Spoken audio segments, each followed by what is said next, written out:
ജ്ഞാനത്തിൻ്റെ ശ്രേഷ്ഠ നിമിത്തം ഞാനെല്ലാം ഛേദമെന്നെണ്ണുന്നു എന്ന് അപ്പോസ്തലനായ പൗലോസ് പറയുകയാണ്. തനിക്കുണ്ടായിരുന്ന ശ്രേഷ്ഠതയും തനിക്കുണ്ടായിരുന്ന കഴിവുകളുമെല്ലാം ക്രിസ്തയേശുവിനെ കുറിച്ചുള്ള അറിവുകൾ ജ്ഞാനം നിമിത്തം എല്ലാം ഛേദമെന്ന് എണ്ണുകയാണ്.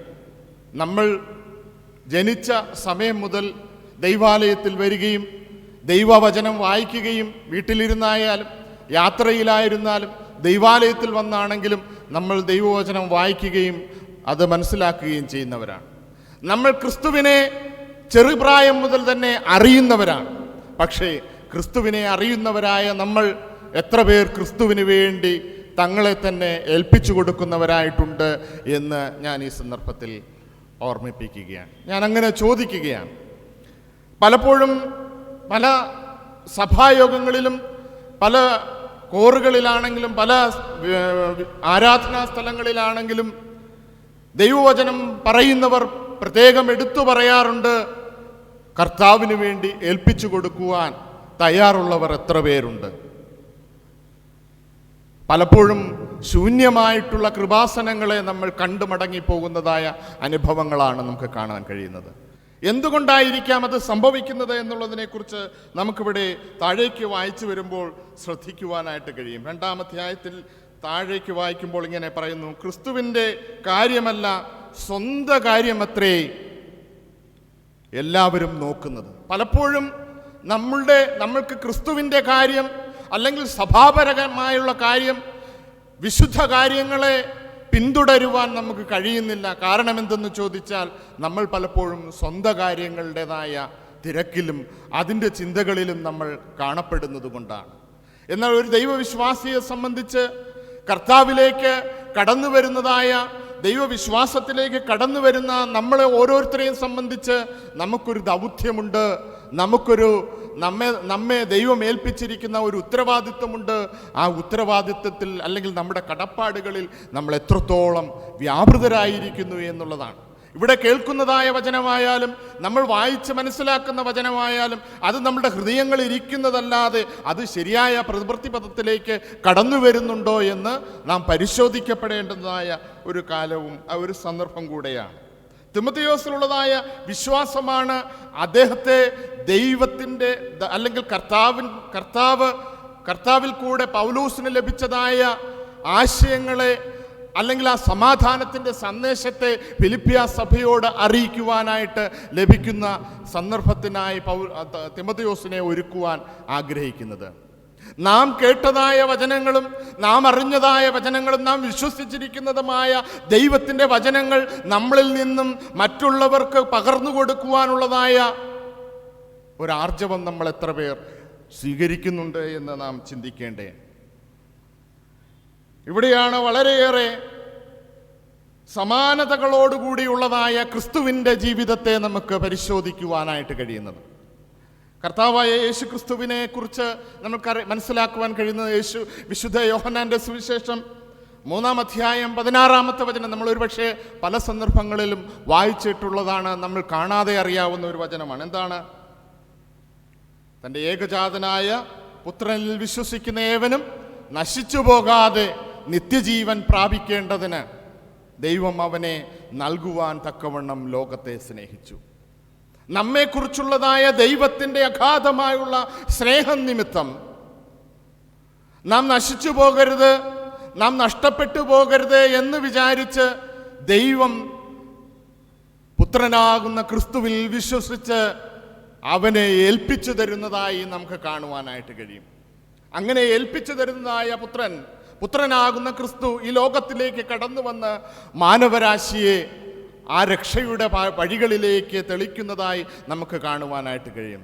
യേശുവിൻ്റെ വാക്കുകളിലൂടെ, യേശുവിൻ്റെ ജീവിതത്തിലൂടെ രക്ഷയുടേതായ ജീവിതം എങ്ങനെ നയിക്കണമെന്നുള്ളതിനെക്കുറിച്ച് ക്രിസ്തു നമുക്ക് കാണിച്ചു തരികയാണ്. ഇവിടെ ആ ക്രിസ്തു തന്നെ പിന്നെയും ആഹ്വാനം ചെയ്യുന്നതായ സന്ദർഭങ്ങളിൽ പ്രത്യേകിച്ച് പത്രോസിനോട് പറയുന്ന ഒരു കാര്യം നമുക്ക് ശ്രദ്ധിക്കുവാനായിട്ട് കഴിയും. പത്രോസിനോട് പറയുന്നു, അങ്ങനെയാണ് അപ്പോസ്തലനായ വിശുദ്ധ മത്തായി എഴുതിയ സുവിശേഷം 16-ാം അധ്യായം 18-ാമത്തെ വചനത്തിലേക്ക് വരുന്നതായ സന്ദർഭത്തിൽ പത്രോസിനോട് പറയുകയാണ്, നീ പത്രോസാകുന്നു, ഈ പാറമേൽ ഞാൻ എൻ്റെ സഭയെ പണിയുമെന്ന് പറയുകയാണ്. അപ്പോൾ പത്രോസിലൂടെ ഒരു ദൗത്യ നിർവഹണത്തെക്കുറിച്ച് കർത്താവായ യേശു ക്രിസ്തു അവിടെ പത്രോസിനെ ഏൽപ്പിക്കുന്നതായി നമുക്ക് കാണുവാൻ കഴിയും. നമ്മൾക്ക് ഓരോരുത്തർക്കും ഓരോ ദൗത്യം ഈ ലോകത്തിലേക്ക് വരുമ്പോൾ തന്നെ ദൈവം നമ്മളിൽ ഏൽപ്പിക്കപ്പെട്ടിട്ടുണ്ട്. നമ്മളത് തിരിച്ചറിഞ്ഞ് കർത്താവിന് വേണ്ടി ജീവിക്കുക, അല്ലെങ്കിൽ ആ തിരിച്ചറിവുകളോടുകൂടി ഉള്ളതായ ഒരു ജീവിതം നയിക്കുക എന്നുള്ളതാണ് നമ്മെക്കുറിച്ച് ദൈവം ആഗ്രഹിക്കുന്നത് എന്നുള്ളതാണ്. നമ്മുടെ കുടുംബജീവിതം അത് ദൈവം നമ്മെ വിശ്വസിച്ച് ഏൽപ്പിച്ചിട്ടുള്ളതാണ്. നമ്മുടെ കുടുംബജീവിതം ഇന്ന് ഈ കാലഘട്ടത്തിൽ നമ്മൾ ശ്രദ്ധിക്കുകയാണെങ്കിൽ കുടുംബജീവിതം പെട്ടെന്ന് സ്പോയിലായിക്കൊണ്ടിരിക്കുക. അനേക കുടുംബജീവിതം പെട്ടെന്ന് നഷ്ടപ്പെട്ടുകൊണ്ടിരിക്കുന്ന കുടുംബജീവിതങ്ങൾ, പരമേൽപ്പിക്കപ്പെട്ടിട്ടുള്ള പുരോഹിതന്മാർ പ്രാർത്ഥിച്ച് അവരെ ഒരുമിച്ച് ജീവിക്കുവാൻ പരമേൽപ്പിച്ചിരിക്കുന്നതായ കുടുംബങ്ങൾ ഇന്ന് നഷ്ടപ്പെട്ടുകൊണ്ടിരിക്കുകയാണ്. വിശ്വാസത്തിൻ്റെതായ അടിസ്ഥാനത്തിൽ മാത്രമേ നമ്മൾ ഏൽപ്പിക്കപ്പെടുന്നത് എന്തും നിലനിന്നു പോവുകയുള്ളൂ. പരസ്പരമുള്ളതായ വിശ്വാസങ്ങൾ നഷ്ടപ്പെട്ടു പോകുമ്പോൾ അവിടെ തകർച്ചകൾ സ്വാഭാവികമായും സംഭവിക്കുന്നു എന്നുള്ളതാണ്. നമ്മുടെ ഉത്തരവാദിത്തങ്ങളിലേക്ക് പോകുമ്പോൾ, നമ്മളുടെ തൊഴിൽ മേഖലകളിലേക്ക് കടന്നു ചെന്നാലും ഇതേ അനുഭവം തന്നെയാണ് നമുക്ക് കാണുവാൻ കഴിയുന്നത്. നമ്മളെ വിശ്വസിച്ചേൽപ്പിക്കുന്ന നമ്മുടെ ബോസ്, അല്ലെങ്കിൽ നമ്മുടേതായ യജമാനന്മാർ, അല്ലെങ്കിൽ നമ്മളെ ഏൽപ്പിച്ചിരിക്കുന്നതായ നമ്മുടെ സീനിയർ ആൾക്കാർ, ആ ഏൽപ്പിച്ചിരിക്കുന്ന ഉത്തരവാദിത്തങ്ങളിൽ നമ്മൾ എത്രത്തോളം അവരോട് അല്ലെങ്കിൽ നമ്മളോട് തന്നെ വിശ്വസ്തരായി കാണപ്പെടുന്നു എന്നുള്ളതാണ്. വിശ്വസിക്കുക, നമ്മൾ വിശ്വസിച്ചിരിക്കുന്ന കാര്യങ്ങൾ ചെയ്യുവാൻ പ്രാപ്തരാണ് എന്നുള്ളത് കൊണ്ടാണ് നമ്മളെ ഏൽപ്പിക്കുന്നത്.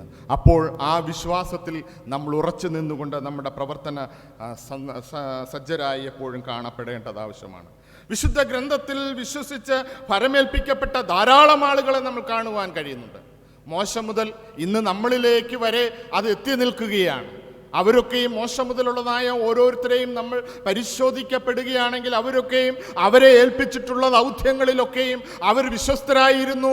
അവരതൊക്കെയും ഭംഗിയായി നിർവഹിച്ച് കടന്നുപോയതായി നമുക്ക് കാണുവാനായിട്ട് കഴിയുകയാണ്. ഇന്ന് നമ്മൾ അതൊക്കെയും വായിച്ച് മനസ്സിലാക്കുകയും കേൾക്കുകയും ചെയ്യുന്നതല്ലാതെ നമ്മളത് പിന്തുടരുന്നുണ്ടോ എന്ന് പരിശോധിക്കപ്പെടുക.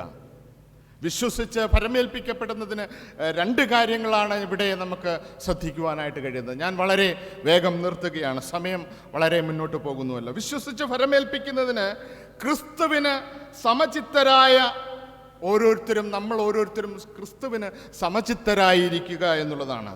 20-ാമത്തെ വചനത്തിലേക്ക് കടന്നു വരുന്നതായ സന്ദർഭത്തിൽ ഇങ്ങനെ പറയുന്നു: നിങ്ങളെ സംബന്ധിച്ച് പരമാർത്ഥമായി കരുതുവാൻ തുല്യചിത്തനായി എനിക്കാരുമില്ല.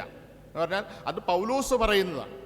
എന്നാൽ നമ്മെക്കുറിച്ച് ക്രിസ്തു പറയുന്നത് നാം ഓരോരുത്തരും ക്രിസ്തുവിന് സമചിത്തരായി തീരുക എന്നുള്ളത്. ക്രിസ്തുവിനെ പോലെ ക്രിസ്തുവിൻ്റെതായ ജീവിത ശൈലികൾ അഡോപ്റ്റ് ചെയ്ത് ക്രിസ്തുവിൻ്റെതായ വാക്കുകൾ സ്വീകരിച്ചുകൊണ്ട് ക്രിസ്തുവിനെ പോലെ ആയിരുന്നു കൊണ്ട് നാം ആ ദൗത്യ നിർവഹണത്തിൽ അല്ലെങ്കിൽ ഉത്തരവാദിത്തങ്ങളിൽ മുന്നോട്ട് പോവുക എന്നുള്ളതാണ്. അത് എന്ന് പറയുമ്പോൾ ക്രിസ്തുവിന് സമചിത്തരായി നാം തീരുക എന്നുള്ളതാണ്. അവന് സമാനമായുള്ള ചിന്താഗതികളിലൂടെ പ്രവൃത്തികളിലൂടെ മാത്രമേ നമുക്ക് നമ്മുടെ വിശ്വാസത്തെ നമുക്ക് നിലനിർത്തിക്കൊണ്ടു പോകുവാനായിട്ട് കഴിയുകയുള്ളൂ എന്ന് ഇവിടെ നമുക്ക് കാണുവാൻ കഴിയും. ഫരമേൽപ്പിക്കുക അല്ലെങ്കിൽ ഏൽക്കുക എന്ന് പറയുന്നത് രണ്ടും രണ്ടർത്ഥത്തിലാണ് നമുക്ക് കാണുവാൻ കഴിയുന്നത്. ഇവിടെ നമ്മൾ ശ്രദ്ധിക്കുമ്പോൾ വിശ്വസിച്ച് ഏൽപ്പിക്കുക എന്നുള്ളതാണ്. ഏൽപ്പിക്കുക എന്ന് പറയുമ്പോൾ ഒരാൾ നമ്മളോട് സ്വാധീനം ചെലുത്തി ചെയ്യിക്കുന്നതാണ്. പക്ഷെ ഇവിടെ പറഞ്ഞിരിക്കുന്നത് വിശ്വസിച്ച് ഏൽക്കുക എന്നുള്ളതാണ്. എന്ന് പറഞ്ഞാൽ നാം അറിഞ്ഞിരിക്കുന്നതായ ദൈവം നമുക്ക് തന്നിരിക്കുന്നതായ അറിവുകളിൽ, ദൈവവചനത്തിൻ്റെ അറിവുകളിലൂടെ നാം ദൈവത്തിങ്കലേക്ക് നമ്മെ തന്നെ ഏൽപ്പിച്ചു കൊടുക്കുക എന്നുള്ളതാണ്. കർത്താവിനെ കുറിച്ച് നമ്മൾ അറിയുന്നത് അവൻ നമ്മളുടെ രക്ഷകനാണ്, നമ്മുടെ ജീവിതത്തിൻ്റെ സകലവിധമായ പ്രശ്നങ്ങൾക്കും പരിഹാരകനാണ്, നമ്മളുടെ വീണ്ടെടുപ്പുകാരനാണ്, നമ്മളുടെ രോഗങ്ങൾക്ക്, നമ്മുടെ ജീവിതത്തിൻ്റെ പ്രതിസന്ധികൾക്കൊക്കെയും പരിഹാരം തരുന്നവനാണ് എന്നുള്ളതാണ്. അത് നമ്മൾ വിശ്വസിക്കുന്നുവെങ്കിൽ നാം അവൻ്റെ പാദപീഠത്തിലേക്ക് നമ്മെ ഏൽപ്പിച്ചു കൊടുക്കുക. അവന് വേണ്ടി, നമ്മുടെ ജീവിതത്തിൻ്റെ ആശ്വാസത്തിന് വേണ്ടി, നമ്മുടെ ജീവിതത്തിൻ്റെ വിടുതലിന് വേണ്ടി നമ്മെ പരമേൽപ്പിച്ചിരിക്കുന്ന ഉത്തരവാദിത്വങ്ങളിൽ ശരിയായ രീതിയിൽ പ്രവർത്തിക്കപ്പെടുന്നതിന് വേണ്ടി നാം ഏൽപ്പിക്കപ്പെടുന്നവരായിരിക്കുക എന്നുള്ളതാണ്.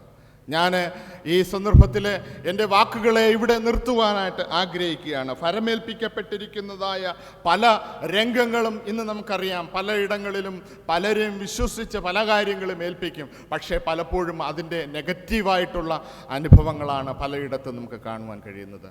നമുക്കറിയാം, ഇന്നത്തെ ചുറ്റുപാടുകളിൽ അല്ലെങ്കിൽ ലോക സാഹചര്യങ്ങളിലേക്ക് കണ്ണോടിക്കുമ്പോൾ തന്നെ നമ്മൾ വിശ്വസിച്ച് പലരെയും തിരഞ്ഞെടുത്തേൽപ്പിക്കുകയോ അല്ലെങ്കിൽ പല കാര്യങ്ങൾക്ക് വേണ്ടി നിയോഗിക്കുകയോ ചെയ്യാറുണ്ട്.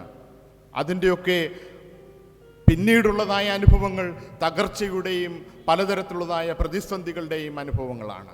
വിശ്വസിച്ച് ഏൽപ്പിക്കുന്ന ഉത്തരവാദിത്തങ്ങൾ പലപ്പോഴും നമ്മൾ തകർന്നു പോകുന്ന, അതിൽ നമുക്ക് വിജയിക്കുവാൻ കഴിയാതെ പോകുന്നു എന്നുള്ളതാണ്. ഫരമേൽപ്പിക്കപ്പെട്ടിരിക്കുന്നതായ കാര്യങ്ങൾ നമ്മൾ സ്വയം നിർവഹിക്കപ്പെടുവാൻ ബാധ്യസ്ഥരാണ് എന്നുള്ളതാണ്. കാരണം അത് നമ്മളിൽ ഏൽപ്പിച്ചിരിക്കുന്നവയാണ്. എന്നാൽ നാം ഏറ്റിരിക്കുന്ന കാര്യങ്ങൾ കർത്താവിൽ കൂടെ വിശ്വസിച്ച് കർത്താവിൻ്റെ വചനത്തിലേക്കൂടെ നമ്മൾ മനസ്സിലാക്കി നമ്മൾ ഉൾക്കൊണ്ട് നമ്മുടെ ഹൃദയത്തിൽ സംഗ്രഹിച്ചിരിക്കുന്നതായ ദൈവവചനങ്ങൾ നമ്മൾ സ്വയം ഏൽക്കുകയാണ്. കർത്താവിന് വേണ്ടി ജീവിക്കുവാൻ, കർത്താവിന് വേണ്ടി പ്രവർത്തിക്കുവാൻ, കുടുംബത്തിന് വേണ്ടി ജീവിക്കുവാൻ, മക്കൾക്ക് വേണ്ടി ജീവിക്കുവാൻ, സമൂഹത്തിന് വേണ്ടി പ്രവർത്തിക്കുവാൻ, നമ്മുടെ ജീവിതത്തിൻ്റെ എല്ലാ പന്ഥാവുകളിലും നമുക്ക് ശരിയായ രീതിയിൽ മുന്നോട്ട് പോകുവാൻ സ്വയം നിലനിൽക്കുക എന്നുള്ളതാണ്. വിശ്വാസത്തോടുകൂടി കർത്താവിൻ്റെതായ സന്നിധിയിൽ നമുക്ക് അതിനായി നമ്മെ തന്നെ സമർപ്പിക്കാം. ഇന്ന് നാം ഈ കേട്ടതായ വചനത്തിന് മുൻപാകെ വിശ്വസിച്ച് ഏൽപ്പിച്ചു കൊടുക്കുക. നമ്മെ തന്നെ ദൈവകരങ്ങളിലേക്ക് ഏൽപ്പിക്കാം. നമുക്ക് രക്ഷ തരുവാൻ, നമുക്ക് വിടുതൽ തരുവാൻ, നമുക്ക് സമാധാനം തരുവാൻ നമ്മുടെ കർത്താവ്, നമ്മുടെ രക്ഷകനായി നമ്മുടെ മുൻപേ ഉണ്ട്. അവങ്കിലേക്ക് കടന്നു വന്ന് നമ്മെ തന്നെ ഏൽപ്പിച്ചു കൊടുക്കുക, വിശ്വസിച്ച് ഏൽപ്പിച്ചു കൊടുക്കുക. അവന് മാത്രമേ നമ്മുടെ ജീവിതത്തിന് പ്രശ്നങ്ങളെ പരിഹരിക്കുവാനായിട്ട് കഴിയുകയുള്ളൂ. അവന് മാത്രമേ നമ്മുടെ ജീവിതത്തിൽ വിടുതൽ തരുവാനായിട്ട് കഴിയുകയുള്ളൂ. അത് വിശ്വസിക്കുക, ഏൽപ്പിച്ചു കൊടുക്കുക. നമുക്ക് ആ വിടുതൽ പ്രാപിക്കാം. ദൈവത്തിൻ്റെ പരിശുദ്ധാത്മാവ് നമ്മെ ഓരോരുത്തരെയും സഹായിക്കുമാറാകട്ടെ. ആമേൻ. ഹല്ലേലൂയ. ദൈവത്തിൻ്റെ മാറ്റമില്ലാത്ത വചനം നാം ഇന്ന് പകൽക്കാലം ശ്രദ്ധിച്ചിരിക്കുന്നു. കർത്താവ് നമ്മെ വിശ്വസിച്ച് ഏൽപ്പിച്ചിരിക്കുന്ന ഉത്തരവാദിത്തങ്ങൾ വ്യക്തമായി ചെയ്യുവാൻ ഉയരത്തിലെ ദൈവം നമ്മെ സഹായിക്കേണ്ടതിനായി പ്രാർത്ഥനാപൂർവ്വം നമുക്ക് ആയിരിക്കാം. അപ്പോസ്തലനായിട്ടുള്ള പൗലോസ് ഫിലിപ്പിയ സഭയിലേക്ക് തിമോഥെയോസിനെയും ഉപയോഗിക്കുന്നത് പോലെ കർത്താവിൻ്റെ കരങ്ങളിൽ നാം വിശ്വസ്തരായിരിക്കുന്നുവോ എന്ന് നമ്മെ തന്നെ ശോധന കഴിക്കാം. ഒരു രക്ഷാസൈന്യ ഉദ്യോഗസ്ഥൻ എന്ന നിലയിൽ രക്ഷാസൈന്യം ഞങ്ങളെ ട്രിവാൻഡ്രം സെൻട്രൽ കോറിനെ വിശ്വസിച്ച് ഏൽപ്പിച്ചിരിക്കുമ്പോൾ, ഒരു ഭാര്യ എന്ന നിലയിൽ നിൻ്റെ ഭർത്താവിനെ നിനക്ക് വിശ്വസിച്ച് ഏൽപ്പിച്ചിരിക്കുമ്പോൾ, ഒരു ഭർത്താവ് എന്ന നിലയിൽ നിൻ്റെ ഭാര്യയെയും നിൻ്റെ കുടുംബത്തെയും നിന്നെ വിശ്വസിച്ച് ഏൽപ്പിച്ചിരിക്കുമ്പോൾ, നമ്മുടെ ഉത്തരവാദിത്തങ്ങൾ നമ്മെ എങ്ങനെയാണ് കർത്താവിനോട് നാം നീതി പുലർത്തുന്നത് എന്ന് നമ്മെ തന്നെ ശോധന കഴിക്കാം. നമ്മുടെ പാഠപുസ്തകത്തിലെ 136-ാമത്തെ ഗാനം നമുക്ക് ചേർന്ന് പാടാം. സ്വസ്ഥാനങ്ങളിൽ എഴുന്നേറ്റ് നിന്നുകൊണ്ട് രക്ഷക നിൻ സന്നിധവും നമുക്ക് താണുവന്ന് പ്രാർത്ഥിക്കാം. കൃപയാൽ നമ്മുടെ പാപങ്ങളെ കഴുകിയിട്ട് ദൈവത്തോട് ചേരുവാൻ നമ്മെ തന്നെ നമുക്ക് സമർപ്പിക്കാം.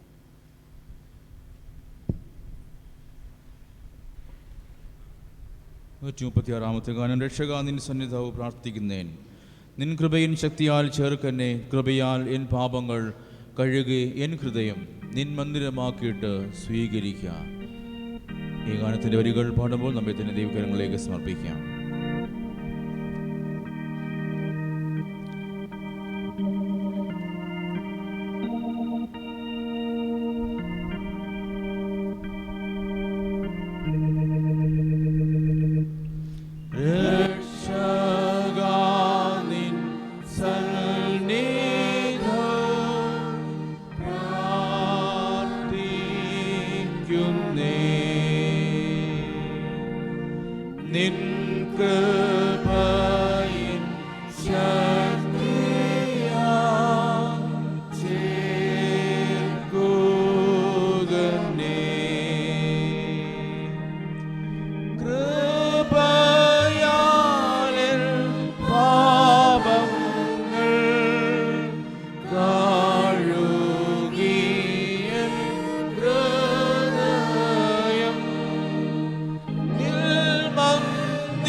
ശാന്തമായി ഈ ഗാനത്തിൻ്റെ അവസാന ചരണം.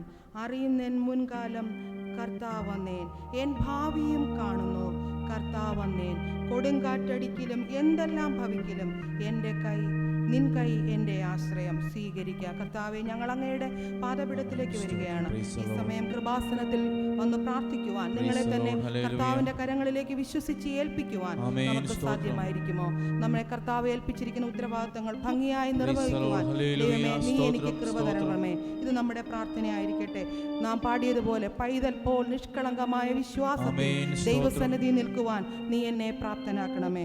അറിയുന്നു കർത്താവെ, നീ എൻ്റെ മുൻകാലങ്ങളെ അറിയുന്നു, എൻ്റെ ഭാവിയെയും നീ കാണുന്നു. ദൈവമേ, നിന്റെ കരങ്ങളിലേക്ക് എൻ്റെ ജീവിതത്തെ പൂർണ്ണമായി സമർപ്പിക്കുകയാണ്. കൊടുങ്കാറ്റിൻ്റെ പ്രതിസന്ധികൾ എൻ്റെ ജീവിതത്തിൽ വന്നാലും എന്തെല്ലാം ഭവിച്ചാലും കർത്താവേ നിന്റെ കൈ എനിക്ക് ആശ്രയമായിരിക്കണമേ. ഈ സമർപ്പണ മനോഭാവത്തോടുകൂടെ ദൈവസന്നിധിയിലേക്ക് നമുക്ക് ഈ ഗാനവരികൾ ചേർന്ന് പാടാം. ആ സമയത്ത് കൃപാസനത്തിൽ പ്രാർത്ഥിക്കുവാൻ താല്പര്യമുള്ളവർ മുൻപോട്ട് വന്ന് ദൈവകരങ്ങളിലേക്ക് നിങ്ങളെ തന്നെ വിശ്വസിച്ച് ഏൽപ്പിക്കുക. നമുക്ക് പാടാം.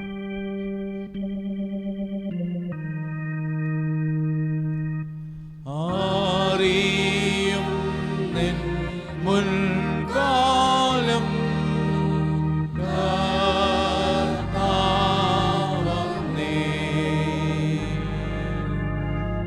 എൻ ഭാവിയും കാണുന്നു കർത്താവന്നേ.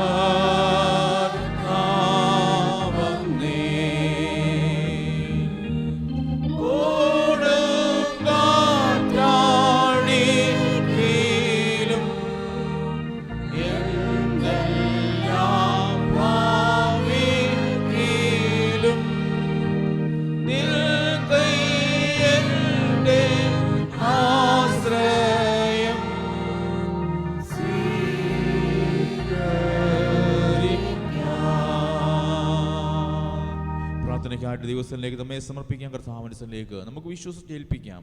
നമ്മെ ഒരിക്കലും തള്ളിക്കളയാത്ത ദൈവമാണ് നമ്മുടെ ദൈവം. വിശ്വസിച്ച് ഏൽപ്പിച്ചു കഴിഞ്ഞാൽ നമ്മെ കരുതുവാൻ സഹായിക്കുവാൻ നമ്മുടെ ജീവിതത്തിന്റെ അന്ത്യം വരെ നിലനിൽക്കുന്ന കൊണ്ടുള്ള സുഹൃത്ത് തന്നെയാണ് കർത്താവ്. അവനിലേക്ക് വിശ്വസിച്ച് ഏൽപ്പിക്കുമ്പോൾ നമ്മുടെ ഭാവിയും എല്ലാം കർത്താവിന്റെ കരങ്ങളിലേക്ക് ഏൽപ്പിച്ചു കൊടുക്കാം. ഇപ്പോൾ നമുക്ക് പ്രാർത്ഥിക്കാം. വാഗ്ദത്തങ്ങളിൽ വിശ്വസ്തനും വാക്കുമാറാത്തവനുമായ ഞങ്ങളുടെ നല്ല ദൈവമേ, സ്വർഗീയ പിതാവേ, അനുഗ്രഹീതമായ പരിശുദ്ധ ആരാധനയ്ക്കായി ഞങ്ങൾ അങ്ങേക്ക് സ്തോത്രം. ആരാധനയുടെ ആരംഭം മുതൽ ദൈവ സാന്നിധ്യം ഞങ്ങളോടുകൂടെ ഇരുന്നതിനായി ഞങ്ങൾ അങ്ങേക്ക് മഹത്വം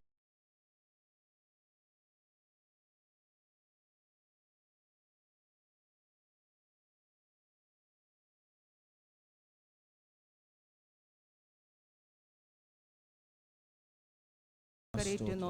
ദൈവമേ, ഇന്ന് ഈ വിശുദ്ധാലയത്തിൽ വന്ന് നിൽക്കുന്നത് തന്നെ അങ്ങയുടെ കൃപയാണ്, ദയയാണ്, കരുണയാണ് എന്ന ചിന്ത ഞങ്ങളെ ഭരിക്കുവാൻ, ഞങ്ങളുടെ ജീവിതവും ഞങ്ങളുടെ ആയുസ്സും ഞങ്ങളുടെ ആരോഗ്യവും ഞങ്ങളുടെ ഭാവിയും ഒക്കെയും ദൈവകരങ്ങളിലേക്ക് സമർപ്പിക്കപ്പെടുവാൻ ദൈവമേ ഇന്ന് പകൽക്കാലം നീ ഞങ്ങളെ അനുവദിക്കണമേ എന്ന് പ്രാർത്ഥിക്കുന്നു. ഞങ്ങളുടെ സമശിഷ്ടങ്ങൾ അനേകർ കർത്താവേ നൊടിയിടയിൽ ഈ ഭൂമിയിലേക്ക് പട്ടുപോകുമ്പോൾ ഞങ്ങൾ അവരിൽ നിന്നൊട്ടും ശ്രേഷ്ഠരല്ല നാഥ, എങ്കിലും നിന്റെ കരുണ ഞങ്ങളെ നടത്തുന്ന വിധങ്ങൾക്കായി നന്ദി കരയറ്റുന്നു. കർത്താവേ, ഞങ്ങളുടെ രക്ഷാസൈന്യത്തിനായി ഞങ്ങൾ പ്രാർത്ഥിക്കുന്നു.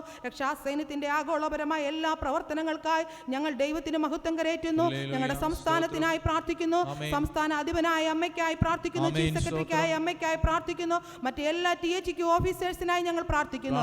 ദർശനത്തോടുകൂടെ സഭയെ നയിപ്പാനുള്ള കൃപകൾ അവർക്ക് നൽകണമേ എന്ന് പ്രാർത്ഥിക്കുകയാണ്. ദൈവമേ, ഞങ്ങൾ ഇന്നത്തെ ആരാധനയിൽ ഞങ്ങളുടെ തിരുവനന്തപുരം സെൻട്രൽ കോറിനായി പ്രാർത്ഥിക്കുന്നു. പേരെഴുതപ്പെട്ട എല്ലാ കുടുംബങ്ങൾക്കായി പ്രാർത്ഥിക്കുന്നു. ഓരോ കുടുംബത്തിന്റെയും ആവശ്യങ്ങളെയും അവരുടെ ആഗ്രഹങ്ങളെയും ഭാവിയെയും നീ കാണുന്നല്ലോ കർത്താവേ. നിന്റെ കരങ്ങളിലേക്ക് ഏൽപ്പിക്കുകയാണ്. ഞങ്ങളുടെ വിശ്വാസ സമൂഹത്തെ നീ അനുഗ്രഹിക്കണമേ. ഞങ്ങളുടെ ജനത്തെ അനുഗ്രഹിച്ച് ഞങ്ങൾ പ്രാർത്ഥിക്കുന്നു. കഷ്ടതയിലും പ്രതിസന്ധിയിലും ആയിരിക്കുന്നവർക്ക് ആശ്വാസവും സമാധാനവും നൽകണമേ. വേർപാട് ദുഃഖം അനുഭവിക്കുന്നവർക്ക് അങ്ങയുടെ ദിവ്യമായ സമാധാനം നൽകി ഈ വലിയ പ്രതിസന്ധിയെ അതിജീവിക്കുവാനുള്ള കൃപ അവർക്ക് നൽകണമേ എന്ന് പ്രാർത്ഥിക്കുകയാണ്. പ്രത്യേകിച്ച് കർത്താവേ, ഞങ്ങളുടെ കുഞ്ഞുങ്ങൾക്കായി പ്രാർത്ഥിക്കുന്നു. അവരുടെ വിദ്യാഭ്യാസ കാലയളവുകൾ, പരീക്ഷാ കാലങ്ങൾ അടുത്ത് വന്നുകൊണ്ടിരിക്കുന്നു. അവരുടെ വിദ്യാഭ്യാസത്തിൽ നല്ല വിജയമുണ്ടാകുവാൻ ദൈവമേ നീ നീ അവരെ സഹായിക്കണമേ. വിശിഷ്യാല 10ാം ക്ലാസ്സിന്റെയും +2 എക്സാമിന്, ഡിഗ്രി തല ഉന്നത വിദ്യാഭ്യാസത്തിൽ പരീക്ഷകൾക്കായി ഒരുങ്ങുന്ന ഞങ്ങളുടെ എല്ലാ കുഞ്ഞുങ്ങൾക്കായി ഞങ്ങൾ പ്രാർത്ഥിക്കുന്നു. അവരെ അനുഗ്രഹിക്കണമേ. വിവാഹപ്രായമെത്തിയ ഞങ്ങളുടെ സഹോദരങ്ങൾക്ക് തക്ക സമയത്ത് തക്ക തുണകളെ നൽകി അവരുടെ ഭാവിയെ സുരക്ഷിതമാക്കണമേ എന്ന് പ്രാർത്ഥിക്കുന്നു. ഉപജീവന മാർഗമില്ലാതെ ഭാരപ്പെടുന്ന ഞങ്ങളുടെ സഹോദരങ്ങൾക്കായി പ്രാർത്ഥിക്കുന്നു. തൊഴിലവസരങ്ങളെ നൽകി നീ അവരെ അനുഗ്രഹിക്കണമേ എന്ന് പ്രാർത്ഥിക്കുകയാണ്. സാമ്പത്തിക തകർച്ചയാൽ ഭാരപ്പെടുന്നവർക്ക് അനുകൂല സാഹചര്യങ്ങളെയും സാമ്പത്തിക വഴികളെയും ദൈവമേ നീ നൽകണമേ എന്ന് പ്രാർത്ഥിക്കുന്നു. ഭവനമില്ലാത്തവർക്കായി പ്രാർത്ഥിക്കുന്നു. കർത്താവ് പുതുവഴികളെ നൽകി ശാശ്വതമായി പാർക്കുവാനുള്ള കർത്താവെ ഭവനങ്ങളെ നൽകി അനുഗ്രഹിക്കണമേ എന്ന് പ്രാർത്ഥിക്കുന്നു. ദൈവമേ രോഗികളായി ഭാരപ്പെടുന്നവർക്ക് ആശ്വാസവും സൗഖ്യവും അങ്ങ് നൽകണമേ. വിശിഷ്യാൽ കിടക്കയിലായിരുന്നു കൊണ്ട് നെടുവീർപ്പിട്ട് കരയുന്ന ഞങ്ങളുടെ സഹോദരങ്ങൾക്കായി ഞങ്ങൾ പ്രാർത്ഥിക്കുകയാണ്. ആശ്വാസദായകനെ സൗഖ്യമാക്കുന്ന അങ്ങയുടെ കരം നിന്റെ മക്കളെ തേടിയെത്തണമേ എന്ന് പ്രാർത്ഥിക്കുന്നു. പ്രത്യേകമായി ഹല്ലേലൂയ ദൈവകരങ്ങളിലേക്ക് ആശുപത്രിയിൽ അഭയം പ്രാപിച്ചിരിക്കുന്ന ദിനി പോളിനായി ഞങ്ങൾ പ്രാർത്ഥിക്കുകയാണ്. സുഖകരമായ ഒരു പ്രസവത്തെ അങ്ങ് നൽകണമേ എന്ന് പ്രാർത്ഥിക്കുന്നു. ഉയരത്തിലെ ദൈവം പ്രിയ സഹോദരിയോട് കൂടെ ഇരിക്കണമേ. പൂർണ്ണാരോഗ്യവും ബുദ്ധിമുള്ള ഒരു പൈതലിനെ ദൈവമായ കർത്താവ് നിന്റെ മക്കൾക്ക് നൽകണമേ എന്ന് പ്രാർത്ഥിക്കുന്നു. കർത്താവെ അത്തരത്തിൽ ഹല്ലേലൂയ വേദനയിലും ഭാരത്തിലും ആയിരിക്കുന്ന ഞങ്ങളുടെ എല്ലാ വിശ്വാസ കുടുംബങ്ങളെയും വ്യക്തികളെയും ഞങ്ങൾ ഓർത്ത് പ്രാർത്ഥിക്കുന്നു. ഇന്ന് പകൽക്കാലം കർത്താവെ ദൈവവചനത്തിനായി ഞങ്ങൾ ദൈവത്തിന് സ്തോത്രം ചെയ്യുന്നു. വചനം ശക്തമായി ഞങ്ങളോട് പ്രഘോഷിച്ച അങ്ങയുടെ അഭിഷക്തനായി സ്തോത്രം.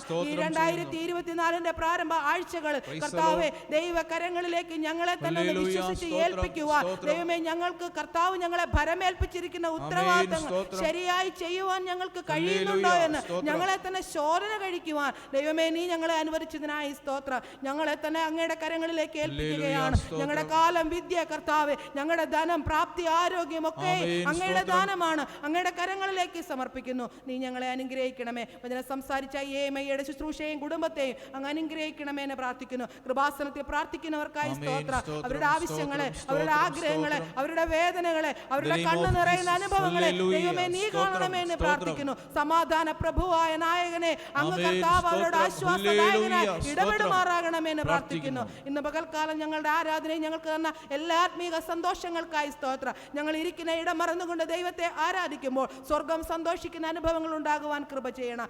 ആരെങ്കിലും കർത്താവെ ഈ ആരാധനയിൽ വേദനയോടുകൂടെ വന്നു ചേർന്നിട്ടുണ്ടെങ്കിൽ സമാധാനത്തിന്റെ നായകനെ നിന്റെ മക്കളോട് അങ്ങ് അനുഗ്രഹത്തോൽ നീ അവരെ പറഞ്ഞയക്കണമേ. അവരുടെ പ്രശ്നങ്ങൾക്ക് പരിഹാരകനായി കർത്താവ് അവിടുന്ന് ഇടപെടുമാറാകണമേ എന്ന് പ്രാർത്ഥിക്കുന്നു. വേദനിക്കുന്നവർക്ക് ആശ്വാസകനായി എന്റെ ദൈവത്തിന്റെ സാന്നിധ്യം വെളിപ്പെടണമേ. ഇതിനു ശേഷം നടക്കുന്ന പ്രത്യേകിച്ച് സൺഡേ സ്കൂളിന്റെ പരീക്ഷയ്ക്കായി സ്തോത്രം. ഒരു വർഷക്കാലം കുഞ്ഞുങ്ങൾക്ക് ദൈവവചനം പഠിപ്പിച്ച എല്ലാ അധ്യാപകരെയും അനുഗ്രഹിക്കണമേ.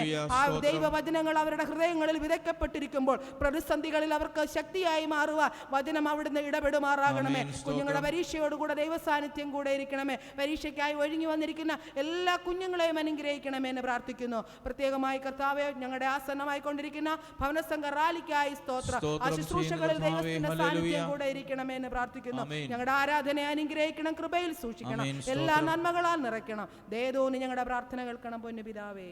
ആമേൻ. സ്തോത്രം. ആശീർവാദഗാനം ഇപ്പോൾ സോങ് സ്റ്റേജ് പാടും. അതിനുശേഷം ആശീർവാദം കൈക്കൊള്ളാം.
ഇപ്പോൾ കർത്താവായ യേശുക്രിസ്തുവിന്റെ കൃപയും പിതാവാരുവത്തിൻ്റെ സ്നേഹം പരിശുദ്ധാത്മാവിൻ്റെ സംസർഗം കൂട്ടാമേ കാവലും നാം ഇവിടെ മേലും പ്രത്യേകിച്ച് ഇവിടെ മടങ്ങി പോകുന്ന ഞങ്ങളുടെ യാത്രയിന്മേലും ഈ ആഴ്ചയിൽ ഞങ്ങൾ ഏർപ്പെടുന്ന എല്ലാ എല്ലാ കാര്യാതകളുമേലും ഞങ്ങളുടെ സഭയുടെ ദേശമേലും ഇന്നൊന്നേക്കും ഇരിക്കുമാറാകട്ടെ.